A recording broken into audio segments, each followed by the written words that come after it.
All right, everyone, welcome back to Time Flies By, and today we're looking at Zelos. So a little bit of a rabbit hole, a little bit of a history, a little bit of a story, but this is the current collection, the current madness. It was bigger, it was kind of evolving, and it was kind of went down the rabbit hole. So decided to pick up a few other pieces and move some around, and this is kind of what I got stuck with, and not stuck with. This is what I chose to be in the final collection. Is it done? Am I over it? No, not yet, because there's still more future releases coming out, and we'll talk about that a little bit later. But for example, we got just gonna get some dust out of the way. We got the blue brand new teal swordfish, the black tip forged carbon timekeepers edition, and we have the orange spearfish, which is the kind of updated version of this guy here. And then all the way on the right, we have a Mako version 3 in bronze, full bronze with the bracelet.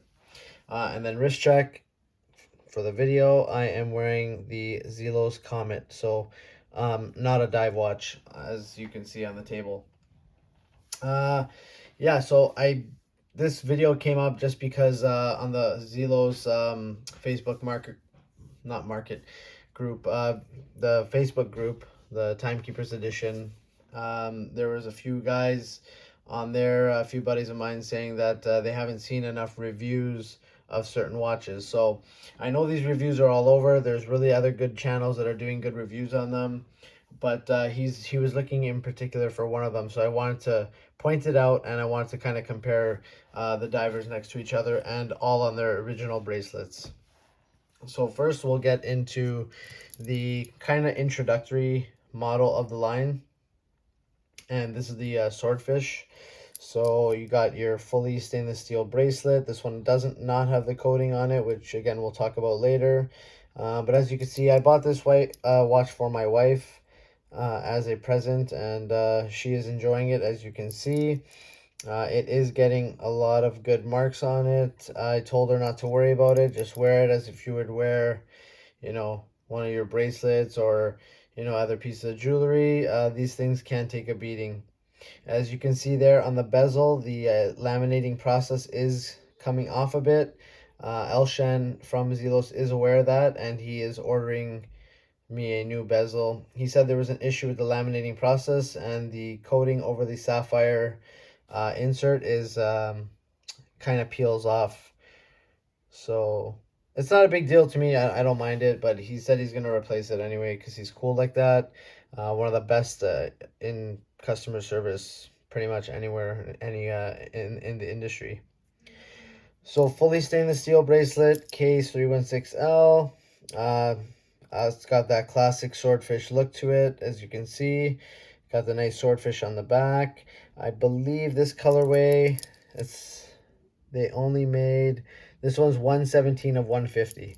So not a big run at all. There was obviously different colors, a green, a black, a purple, and so forth and so on. So really, really nice blue, really, really good dial. I love that pitted dial. As you can see, this was the first one to come out with that pitted dial. Sorry, this one came out first. This one was introduced with that pitted dial back in, I believe, last February. So this watch is a year old. As you can see, I wear it a lot, but it does have that hex coating. It's hardened to 1200 Vickers. It's got the treatment on there, and as you can see, it still looks brand new. And like I said, I wear this watch daily. So we'll get back to that one after though. And you can see the difference in bracelet. This here is only a couple of months old. This is a year old. So first it was this watch to come out with the pitted dial. That amazing, amazing kind of hammered, annealed, or knurled finish. Then this one came out shortly after that, a few months later, and they decided to do it on the middle sector part of the pilot dial. And then they kind of used that same technique on a couple of models of the swordfish. I believe the green, the purple, and the teal blue And my wife loves blue, so I got her this color. I was actually going for the purple, the Nebula colorway, but that one got snagged up in about 30 seconds. So I was able to get at least a blue color. Next we'll jump into this one. Well, we'll jump into this one because it's kind of the successor of the swordfish model. So what they did was they slimmed everything down. They gave, instead of sandwich style, they gave applied indices. Really nice gunmetal kind of looking hands. Slim down the hands, slim down the profile of the overall watch. Kind of elongated it a little bit as well. So still really thin. Like this is only 12 millimeters. This one here is 11.8. So very, very similar in terms of height. Bezels are different. Not much underbelly of the case. So just a slim down version. They upgraded the bracelet as well. So yeah, but this is not the first gen swordfish. This one here has the new clasp system where you push down and you can swing it in or out for adjustment. So it's actually really cool. You can see how much adjustment you can get in and out of it. And it's really good because my wife has very small wrists. I think she has 6 or 6 1/4 inch wrist. I have a 6 3/4 inch wrist, depending on if it's getting swollen, depending on the temperature, if it swells. So we can kind of both share this. This one here is a bit on the tight side as it stands, but she usually also likes to wear this on NATOs and leather straps as well. It's kind of a strap monster, believe it or not, with that, even with that blue. So they decided to slim the bracelet down as well, thinner links, thinner profile. This one here houses the Le Jouperet. So it's got a 68 hour power reserve. Really, really nice movement. Really nice just overall watch. No fuss.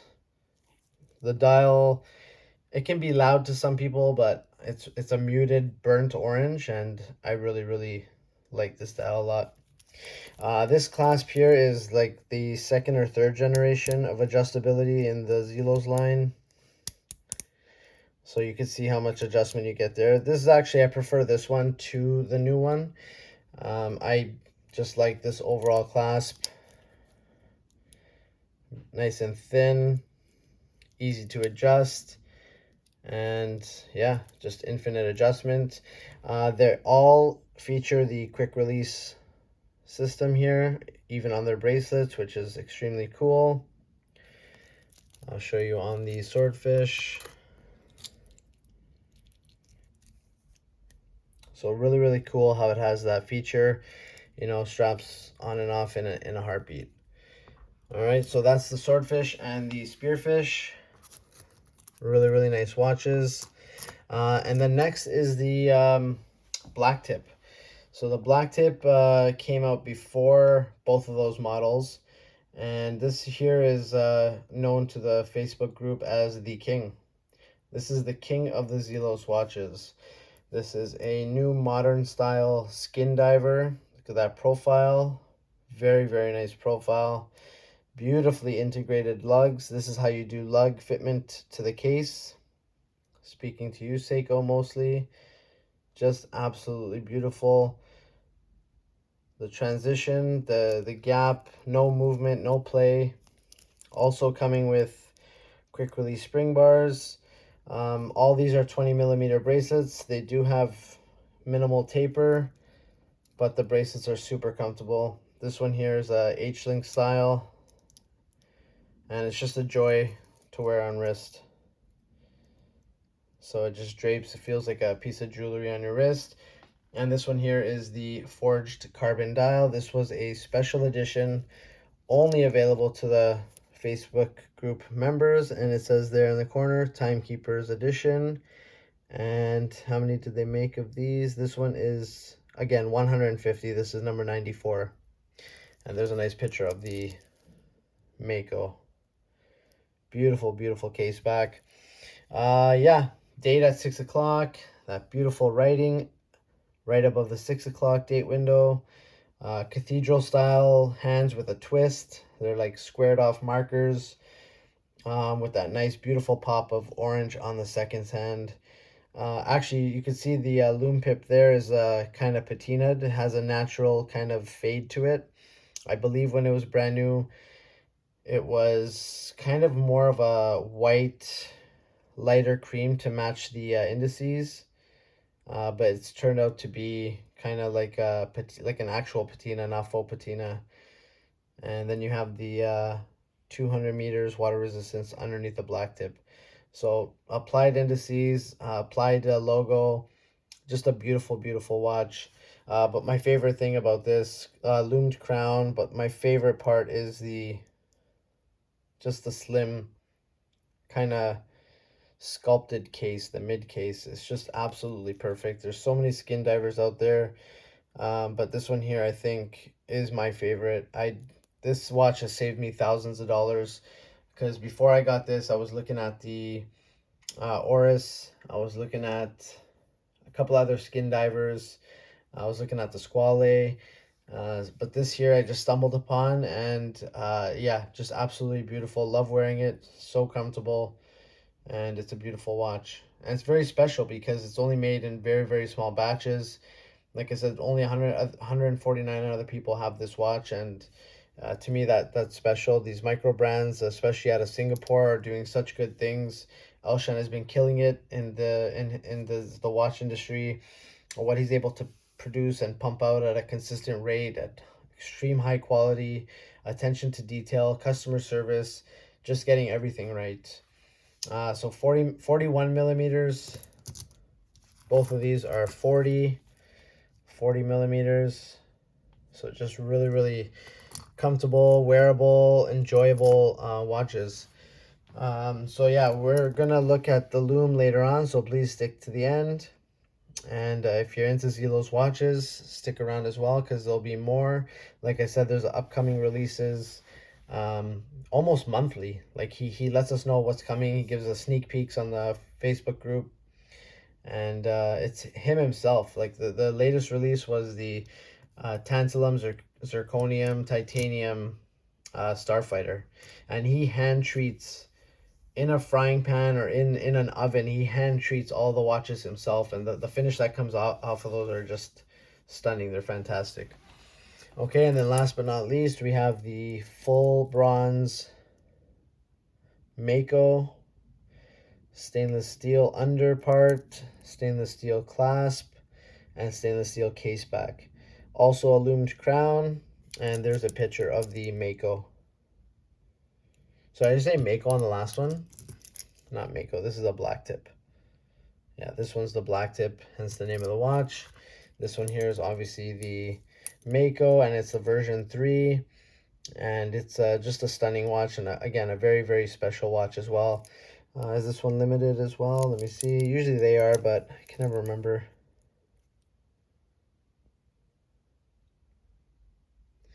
Yeah, oh, sorry, it's right there. So number 34, I have only 100.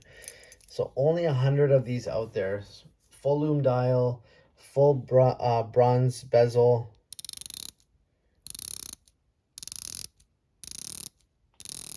And it's one of the best bezels I have in all my watches as well. It's just absolutely a joy to use. The crown, super smooth, grips, reacts right away positively, and just absolutely beautiful. I brought this to Disney World. I wore it in the sun, I wore it in the water, in the chlorine, I wore it in the sweat and the heat of the Florida sun, and it's holding up really good. That's pretty much all that happened to it in terms of patina and some corrosion. But other than that, this is all natural, and it's such a beautiful watch. It's so comfortable to wear. It's obviously a little bit heavier. It's got some heft, but it's the same weight as my Seiko Monster, which is about 168 grams. So very, very comfortable. There's a lot of other heavier watches out there.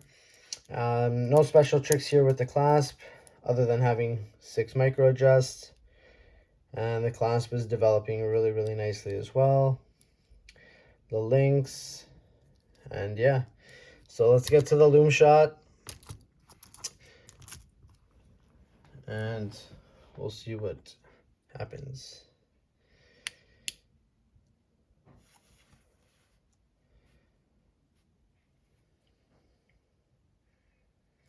Probably doesn't even need this. We'll see what happens, how it looks. Ready? So we're gonna go with black tip, dual colored Lume. You got BGW9 and C3. There's that patinaed old radium kind of naturally looking Lume pip there. There's the Lume's crown. Then next we have the spearfish. Again, BGW9 on the seconds tip, and then C3 everywhere else. Here is the swordfish. So BGW9 on the chapter ring, and then C3 everywhere else. Just beautiful. Full loomed bezel. This one, the black tip doesn't have the bezel loomed because it's the forged carbon one. But there are other models that have the full loomed bezel. And then obviously you have the fully loomed Mako. Absolutely just stunning watches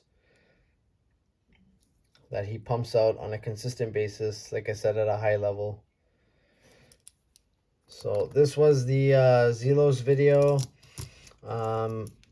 Probably long overdue. I have done other ones, but I wanted to target more just on the comparison between the models that I have. And what's coming out next, I believe, is the black tip. So I'm going to go ahead and turn back on the lights. With the black tip here, the next iteration that he's doing with it is going to be an NH34 GMT. Is he going to bring back the forged carbon dial? Who knows? He makes a this version came with a teal sand version, forged carbon, and then a crimson red as well, and a fully loomed dial. So those are the variants that came on the black tip. Again, all limited. You probably can't get any of these watches unless you go secondhand or join the Facebook group, but very, very hard to come by. Like I said, the one that was in production the most was probably this one. I think this one they made, no, this one 200. So 200 of this one, 150 of this one, 150 of this one, and only 100 of these. I'm curious to see how many of the comets were made. See if I can check this really quick on camera. Sorry, guys. So this here has the Salida SW215 with the date complication. It's a hand wind only, no rotor, and it's a beautiful, beautiful watch. This one, yeah, so this is 103 out of 150. So again, very limited. Is that a good thing? Is it a bad thing? Some people see negative in it, some people see positive. But you guys call it as you like. If you miss out, you miss out. But the good thing about Zelos is that there's always another model coming out down the road. So once again, guys, if you enjoyed this review, not really review, kind of comparison, then please like, subscribe. I've been growing rapidly on this channel, which is nice. I appreciate all the support. I believe we're at 200 or more now subscribers, so I want to thank each and every single one of you for supporting and watching and commenting down below. It's been really fun. All right, guys, cheers, and see you in the next one.